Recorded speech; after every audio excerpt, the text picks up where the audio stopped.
We are on.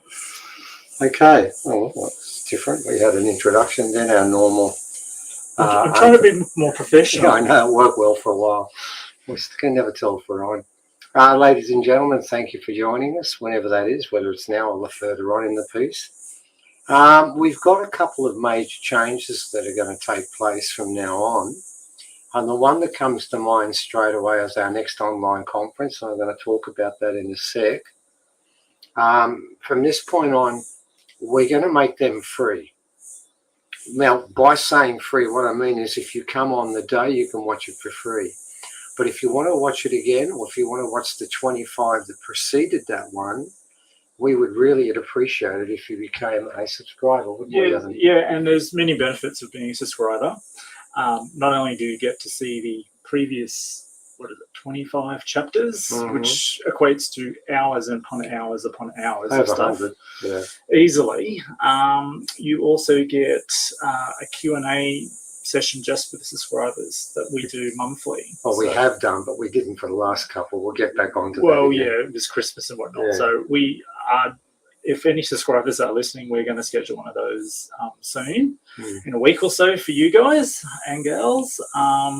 And then, yeah, usually if we have workshops, things like that, the subscribers also get a nice discount. And we will be doing some workshops up here further on in the piece. We just wanted a break from that. And I just wanted to make one point clear, because some people will claim that money actually goes to us in some shape or form, but I can guarantee you none of it does it? No, because we were so cleverly shadow banned, we have an overseas company now that works with us, and they have found a way around that. We won't go into details here, will we, right now? But that cost us a lot of money. And continues to cost us a lot of money. Yeah. So primarily what happens is the people who become subscribers are basically funding us getting out to mainstream. That's what they do, don't they? Yeah, otherwise nobody sees nothing, basically. No. And now we've started to make inroads again. That's solely because of this situation they've done. But unfortunately, they don't do it for free, do they? No, they don't. They don't. And it costs a lot of money. And primarily what we're hoping is our subscribers, you are directly making sure this information gets to other people, because the way it was working before, it wasn't. Anyway, on to this particular presentation, which relates to an interesting concept, and it's called aliens. Now, what's funny about that is it's amazing the amount of grief that we get by even using that word, and the animosity. And I want to give you two very good examples of how there is an inbred dislike verging on disdain towards anyone that uses that word. And the two things that come to mind is quite recently, there's some people who've moved up on our street. We live out in the country, and there's some people who've moved further up there that belong to a cult, don't they? Yeah, they do. And we don't care. And actually, as neighbours, have been fine. They don't get in the way. They don't sacrifice babies or goats, do they? No animal. In fact, they go to bed at 9 o'clock at night, don't they? They do. They do. And you know what's interesting? We heard one person who said that they're disgusting and she's going to write to the council about them because, and she made this point, the two things that really offended her. Number one, they're vegan. How dare they? How dare they be vegan? And secondly, just as insulting, they believe in aliens. And because of that particular belief in aliens, therefore these people are not normal people, are they? No. They should be ignored. Now, I want to give you another very interesting account of some people that approached me, some original people who approached me to write an article in defense. And they are taking another original group that are not fighting for old way culture, and these people are. And what's interesting was that they were probably winning the court case when the people they were competing against raised the issue that the main person involved had no right to speak on behalf of original issues, even though she is original, isn't she? And she's an elder, but she's not allowed to speak about it because, according to the opposition group, that person there believes in, are you ready for the word, Evan? aliens. Ooh. Therefore, and what's happened is the person running the court case, I'm going to be vague about this, I'm not going to give you details, but it's real, has adjourned the whole court case and wants proof that this original person who believes in aliens is speaking on behalf of culture. It's a bit like this. If you can't prove to me that there's a cultural link there, because you believe in aliens, I will then no longer listen to anything you said, doesn't it? It sounds like that. And what's fascinating is that every tribal estate in Australia has one shared dreaming story, only one, that they all know, and it's called the Seven Sisters from the Pleiades. Not from Europe. No, that was never mentioned, was it? No, they're not from Hawaii. They're not from Great Britain. They're not from anywhere. They're from the Pleiades. And the story tells us about how they came to this planet and were pursued by a male alien that didn't come from Pleiades. Yeah, and look, if anybody wants to, I've got various copies of that floating around, and academic papers written about it. So yeah. It's almost not worth mentioning. It's so common. But in a court of law, yep. If an original person mentions the fact they believe in aliens, they adjourn the court case and say, what is this talk? I want proof. It's a bit like saying if you have the hide to believe in something, then in the last so-called population, it was sort of like a poll that was taken in America, they found that 60% of the people believed there was a chance that UFOs and aliens are real things, which means the majority of people in America believe that it's viable, it's possible. But apparently in Australia, if we're walking down the street around here, if you have that belief, therefore it alienates you and makes you a lesser human being. And if you go to a court case, it does the same thing, doesn't it? Yeah, which is funny considering the Pentagon's released stuff. Which says UFOs exist, yep. but they're not convinced whether they're Russian, Chinese or aliens that are driving them, but they exist. Mm-hmm. And didn't the Senate there, the US Senate, didn't they pass the same, weren't they doing the same study also? Yeah. So it's funny that whatever mainstream or lamestream, as I like to call it, has not caught up to even that. But within this, ladies and gentlemen, I want to make a point. I want to make a really important point. Because we get so caught up on if they exist, we never get to really come to grips with the most important question there is on this planet. And I do mean on the whole planet. Mm-hmm. It's not if they exist, but why they are here. That's the question we should be asking. But we don't seem to get that far, because even to this day, if you walk down the street or if you go into a court in Australia, if you use the word alien, you are looked upon as something that needs to justify that belief. And if you can't justify it effectively, I will dismiss you and all you stand for as being unimportant because you have a belief of something I don't fully understand. And I made a point because the group involved asked me to write a response to this, which I did. And I made the point that it's not up to the courts to make a decision about whether the sisters come from the Pleiades or not. It's not important. And even if they didn't come from the Pleiades, that's still not important. What is important is that is what the original people of the past all believed. Mm-hmm. And that's really all this is about. Whether or not this is right or wrong, that's a personal opinion, entitled to have either. But you cannot say to someone, because I don't believe it, therefore, if another culture believes it, they must be wrong, and I will dismiss them and any arguments they have in a court of law simply because that doesn't fit with my understanding of what I think. I made that point in their submission that it's not up to you to make a decision about whether this is right or wrong. It's up to you to work out whether it is true that the Seven Sisters from the Pleiades story is something that's heard in every tribal state in Australia, and no other story is. If that is true, then this lady, if she believes in aliens, is only being cultural, isn't she? She's just being culturally appropriate and backing up a story that resonates. Basically, she's just part of her culture. And telling a story that doesn't have it makes no difference whether the Pentagon makes a ruling for or against, or whether any parliament makes that ruling. You're dealing with a culture. You can't change that culture's beliefs by passing a law or a statute. If that's what the culture believes, leave it. Anyway, why are we doing this one? Because this one I wanted to do something more. We wanted to start the year, and particularly since we're starting with something that's free, we're hoping a lot of people would join us, because we want to address two things here. We want to address, is there such a thing? Were they on this planet? And then we want to address the second more important question, which is, why did they come?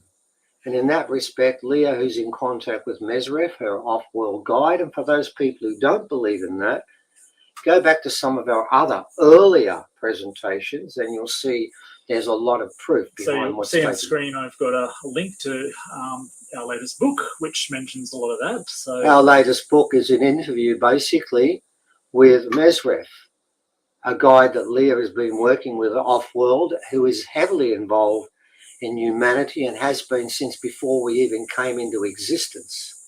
Earth is basically his home planet, although he doesn't live here, does he? He does look upon this planet as the place of his first concern. Now, what I'm going to be asking him, and we do each time we do this, for people who've done this before, they'll be aware of this, we do interviews where we ask questions with Mesref, and all my questions are going to be all about not if they're here or who's here, but why they're here, what their long-term goal, what their short-term goal was, and what impact all of that had on the ceremony that took place at Uluru 3 years ago. So our presentation, and we brought in someone else whose name is Dr. Caesar, and I can't say the rest, can I? Because I don't know his full name. Well, you do, but you just probably can't pronounce it. That's what I'm getting at. But we'll put it up. Now, Dr. Caesar has worked with NASA. He's an archaeologist. He's got a PhD. He's worked with NASA. He's worked with universities, and he's worked extensively in Central and South America. And he comes from exactly the same position as us. He doesn't look upon these other beings that he's found and seen and photographed as being some aberrant form of human life or hominid life. He looks at it as being off-world, just like we do. So honestly, he's sent me some amazing photos. It'll blow your mind. I've got to be honest about this. I thought, I'm not competing with people who've got pictures of flying sources. We don't even do that. I've got one video of that, but the rest isn't. We look at archaeology in Australia that is not hominin, not sapien, but off-world. And I felt, up until we saw what he had, that we're on the top of the list. We're definitely not. And I actually wrote that in an article, didn't I? Yep. I actually wrote in the article, and we put it in a promo for this, which is on our website, is it, the promo? Mm-hmm. Yeah. I put in there that I did think we were the top of the list because we have so much different stuff. We've got metal objects that we've had analysed and have 41%, 24%, and 0.24% off-world metal that can't be established and is not on any earthly periodic table. We've got skulls, we've got heads, busts of heads that were carved in Papua New Guinea that is obviously alien. We've got things on rocks that are obviously alien. We've been doing engravings that are obviously alien. There's cave paintings. There's and we're going to put all that together. But I've got to tell you that I reckon that when you look at what Dr. Caesar's got from both Mexico, Central America, Peru, Chile, all those places, if you add it up, I reckon he's done us in, Evan. Yeah, definitely. I think he's got more than we've got. And I've seen some of these things that he's put up before, but some I've never seen. Yeah, I know. There's some stuff. There's stuff you're going to see today that you have never seen anywhere before. And I got to be honest, when I started looking at it, I said, yeah, we're still in front. Oh, we're pretty well just in front. Then I got to the stage where I think it's equal. Then we saw those towns for the little people. And I thought, no, you've done us. I give up. Those houses are made for people who are about this big. And they are different. And then, of course, he's got them, hasn't he? Mm-hmm. He's got skulls and bones and skeletons of these tiny little people. And I'll be asking Mesref about these tiny little people, the medium-sized people, the giant people. I want to find out, are they all from here? Are they a mixture of some from here and some from up there, which is what I think it is? And I want to see if I can quantify that. And all the way through, I'm going to be asking the same question. Why did you come? Why did you come here? Because I want to share something with you. I used to be a teacher in both primary school and high school, and I certainly taught Aboriginal history. I actually helped write some of that stuff for the New South Wales Department of Education. I was involved in helping the Aboriginal education curriculum get put into the schools and then completely misused and turned into a history course. But we won't go down that line. But I've got to make the point, we need to understand something. If you want to understand original history, then you need to understand the Seven Sisters from the Pleiades. That's just an integral part of it. So that's what this is going to be all about. We're going to be really pushing this, and we'll also be taking readings from our book, Conversations with an Alien. Yep. We're going to take some readings from there, and I know quite a few people have bought the book and they've written back to us often, and all of them have said the same thing. This is a book I can read again and again and again. Mind you, if anyone's listening that's done that, you're welcome to put those comments up on the Amazon, on Amazon, please. Yes, please, that would help a lot. And I want to make the point, when I was saying there's parts that they could read again and again and again, I'm going to confide with you, the parts they're referring to probably do not refer to the parts that myself and Leah said. It'll be focused around what he said. And for those people who've never read this and said, oh, whatever is there, what you reckon he said, I reckon you or Leah made it up. The people who say that, I want to thank you. I really do. Misguided confidence. I really appreciate the fact that you think I have a 400-point IQ. I don't, and nor does Leah. And if you think that we could think of the things that he said, then we appreciate it. But I want to disappoint you. I am not that intelligent. It's way outside my pay scale, and I'm going to say the same for Leah. We do not have the skill, the intellect, the wisdom, or insight to make the comments that he makes. And I'm going to make this point.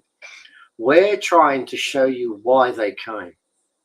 We've gone past the ridiculous obstruction of if they're here. And Mesref is trying to tell you why they came.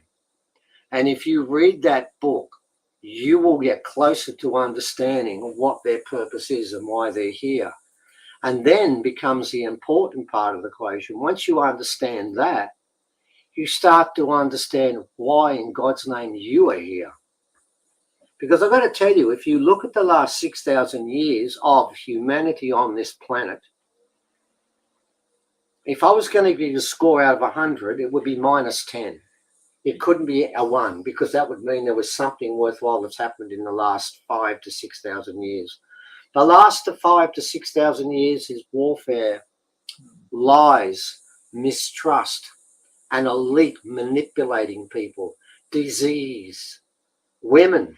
If you look at all the historical dramas, women were treated like crap during the time of the European civilization. I'm not so much talking about hunter-gatherer civilizations, but the sedentary civilizations. Women were treated so appallingly it beggars belief.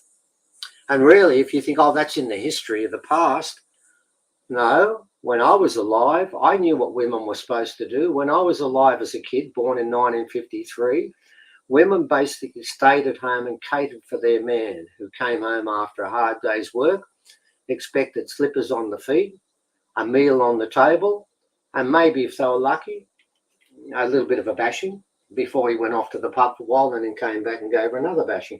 That was primarily life for a woman in the 1950s and in the early 1960s. It's only ever been since the 60s onwards that women are starting to be regarded as being something close to equal with humans, with men. When the reality is, in indigenous and old way societies around the world, the women were no less than equal to men. And I think a fair case can be made to say they were slightly above the station of men.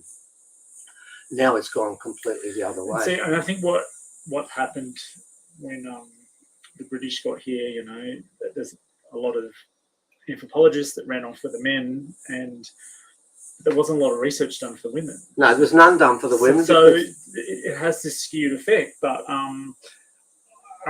was it you was telling me? Was it Diane Bell? Diane Bell was the first woman who spent years with Aboriginal women, and they started to share their secrets. Massachusetts, and it's called Daughters of the Dreaming, a brilliant book. Yeah, so I recommend to read that book. Yeah, that was the first time that white Australian anybody took the time to speak to the women. And to do that, they couldn't pop in like the men did for 2 days and wander off, and the men would share a lot with them. Yeah, the men were very sharey. Oh, yeah, but the women weren't. And Right. you had to earn your way to do that. You had to hang out there for a while. I remember I watched a show when Midnight Oil went out into the desert with a rumpy band, and Midnight Oil had a trombonist called Glad Reed. And there was an interview with her, and she pointed to Peter Garrett and Rob Hurst and said, see the men over there? 10 minutes they sit with him, they start telling them all the secrets. He said, see the woman over there?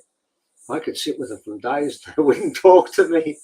Diane and Bell had to spend years with them before they started to share things. What I'm getting at is, honestly, no matter how you look at things, if you are another animal on this planet, the last 6,000 years with humans has been appalling.